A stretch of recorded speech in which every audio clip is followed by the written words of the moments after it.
If you have learned nothing in 2025 and in 2024 from all the trending topics, from the VDM case, from the Unizig girl, to this Natasha case with the Senate president, to too many things, to this D1, him too, a lot of things have been happening lately. And if you haven't picked something that is very common that ties all of them together, then you must not really be paying much attention. Maybe you're actually catching cruise and you think that it's all about cruise.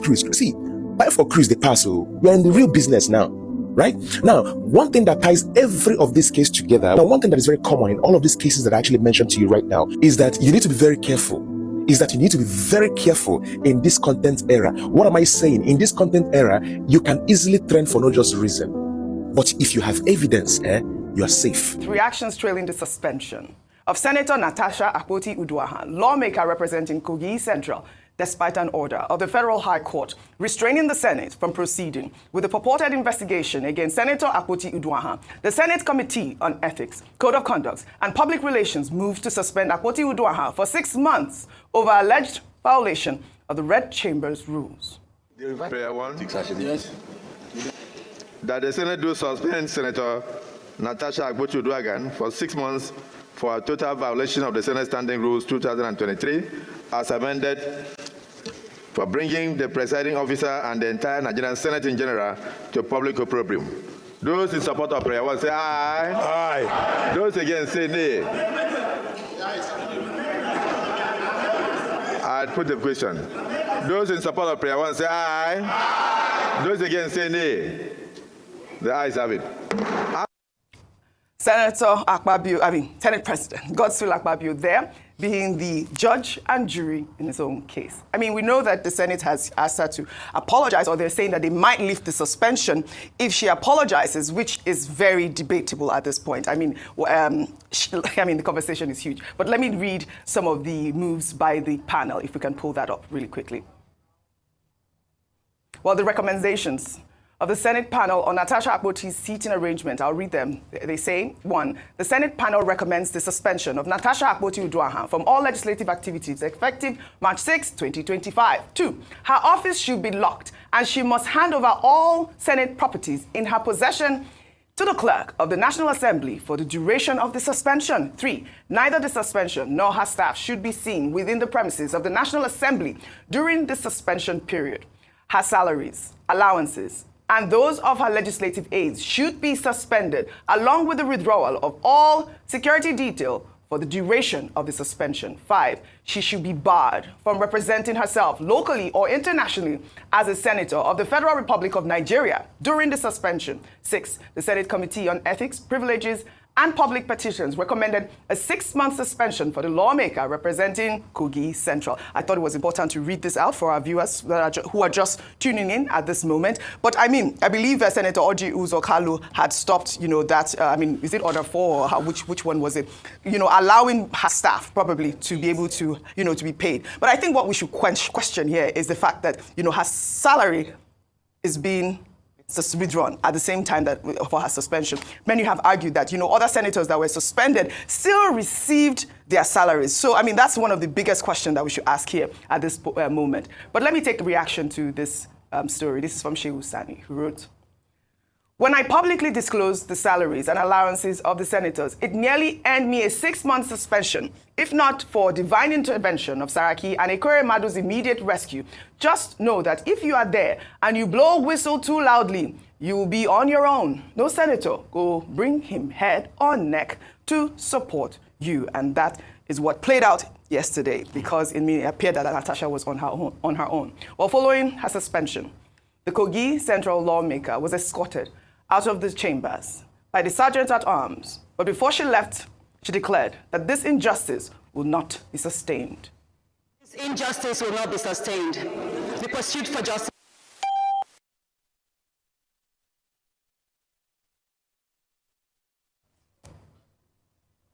She was about to speak there. They turned off her mic. She was not allowed to be heard before the petition was delivered as well. What sort of injustice was that? Let me take Obieze Ekwetili's tweet. She wrote, I hope those senators in the chamber of the Nigerian Senate today and the ones who conveniently disappeared all heard the last word of their inspiringly bold and unbowed colleague, Senator Natasha Akpoti-Uduaghan. She courageously said as she left the chamber today, "This injustice shall not be sustained. The wise among them will be haunted by this until her words surely come to pass. The unwise among them will not even understand what she said." For all of us that care about our democratic process and principle, we're glad that she said what she said, a woman like Senator Natasha Akpoti-Uduaghan. And that really is how I want to start this conversation about what appeared to be injustice at the floor of the Senate yesterday. Rufai. Okay. I want to talk facts this morning, a lot of facts. So I'll throw them around. Number one, injustice. It appears it's a matter of fact. How is it a matter of fact? The Senate Committee, Chairman on Ethics, violated the Nigerian Constitution yesterday.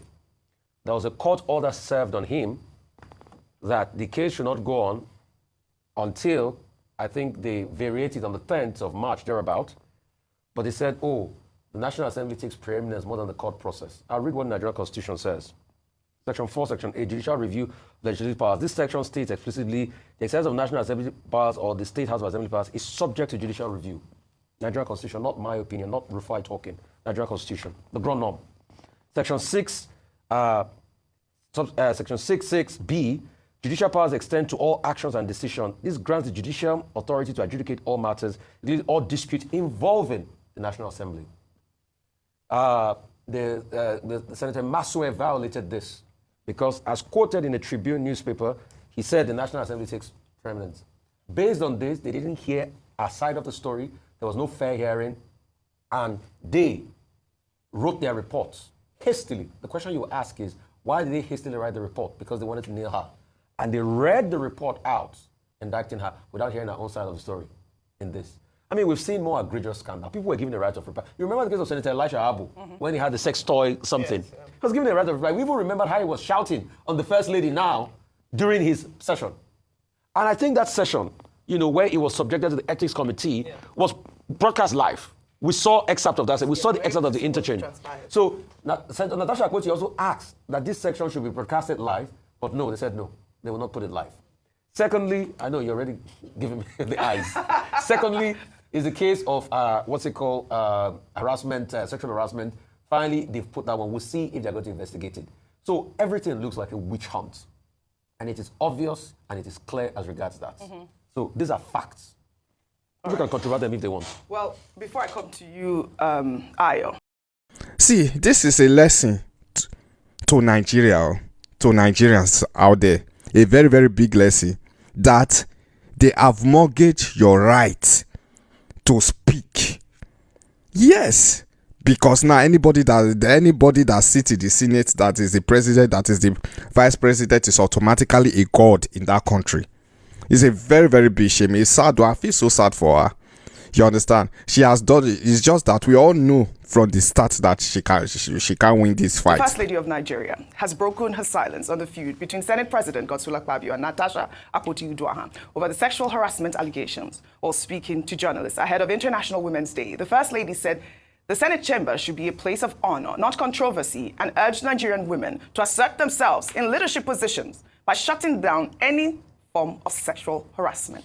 I believe that Senate is doing what is needful because that's what it is. It's an inside place and it's a matured chambers.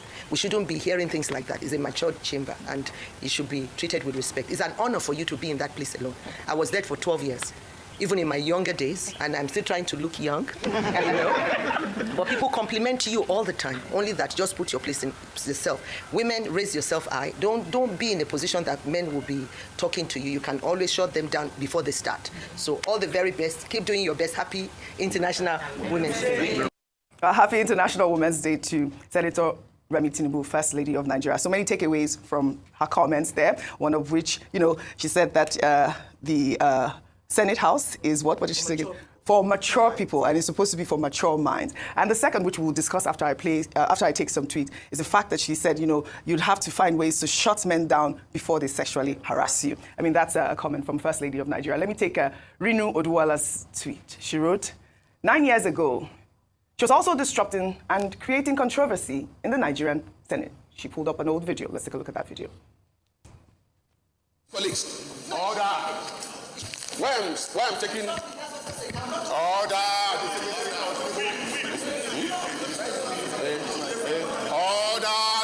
Senator Tinubu. Somebody's on the floor.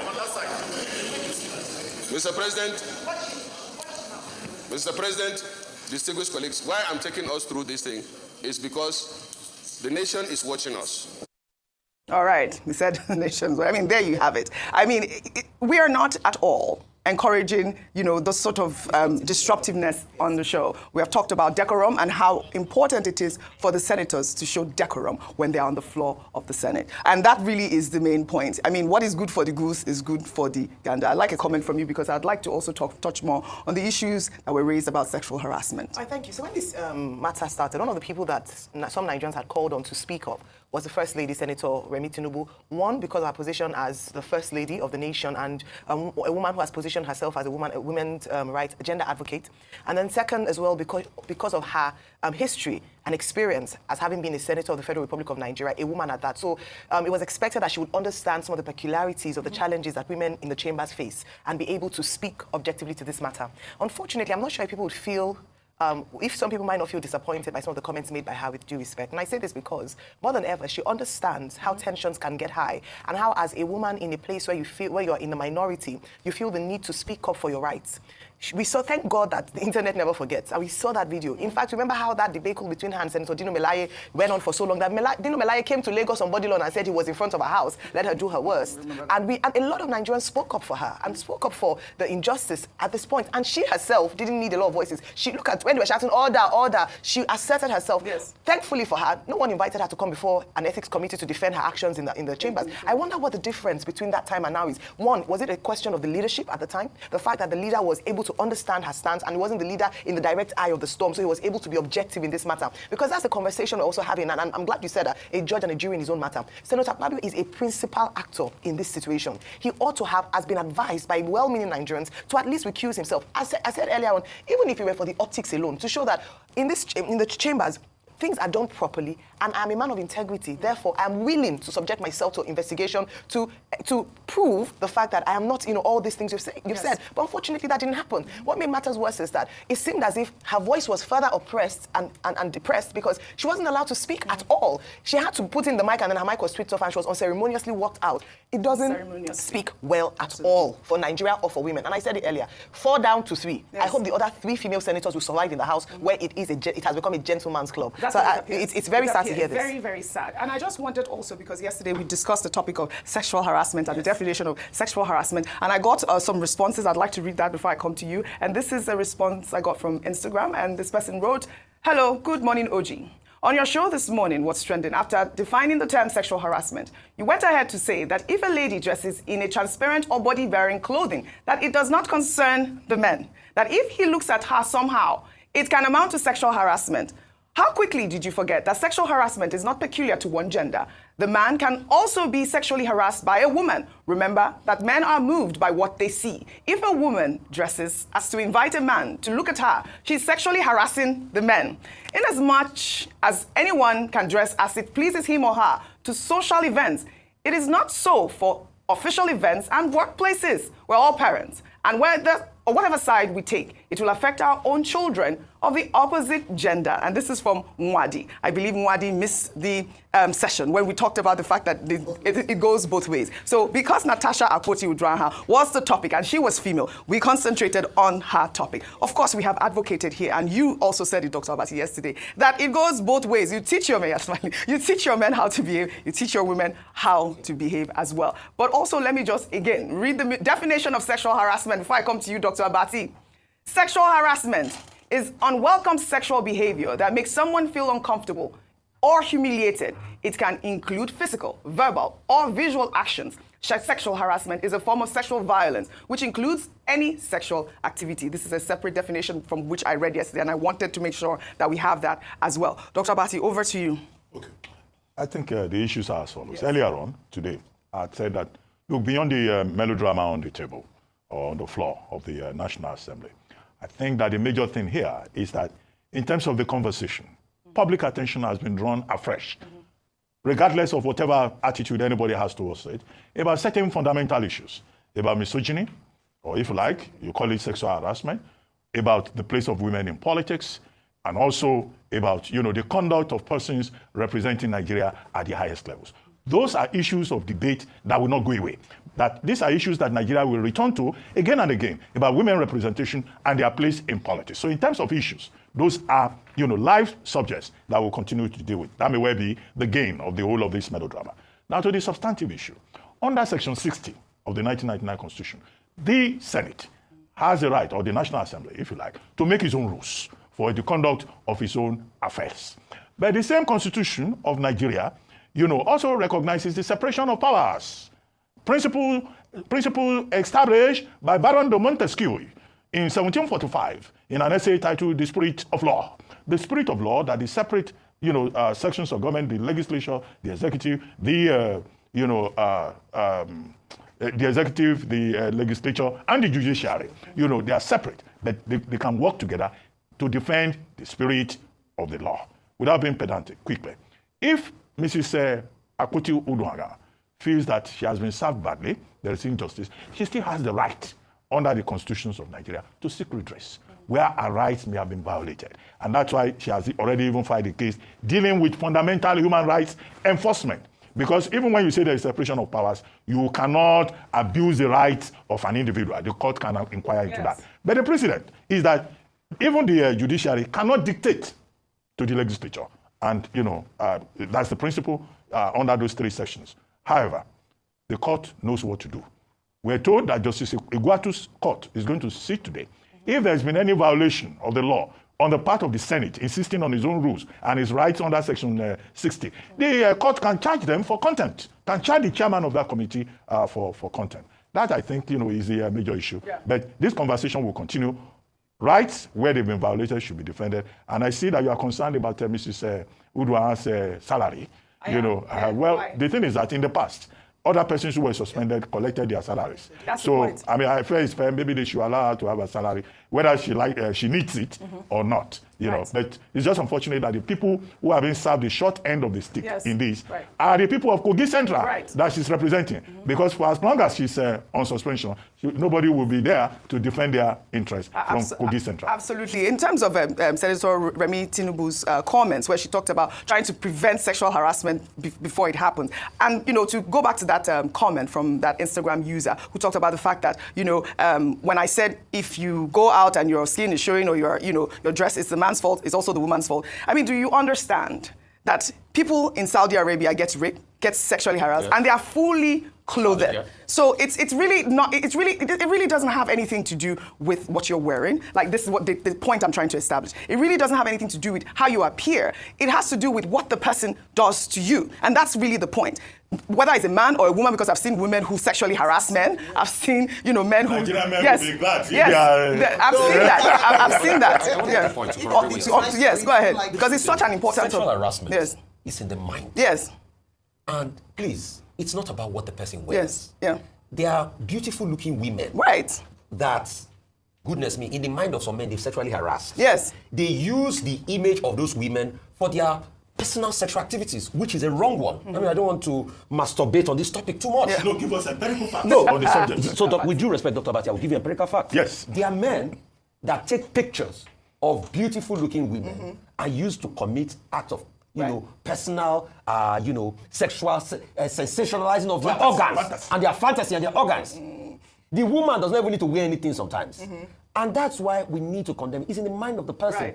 So when the person now exhibits it by making attempts, then we need to condemn it. So it's not about what the woman wears in the first place. Absolutely. Thank you for saying that. It's not that. about what the woman wears. But we here are encouraging our daughters to dress perfectly. Better. Like, we're not saying that you should go out wearing, don't free the nipple. Don't do we always encourage decent dressing on Arise News.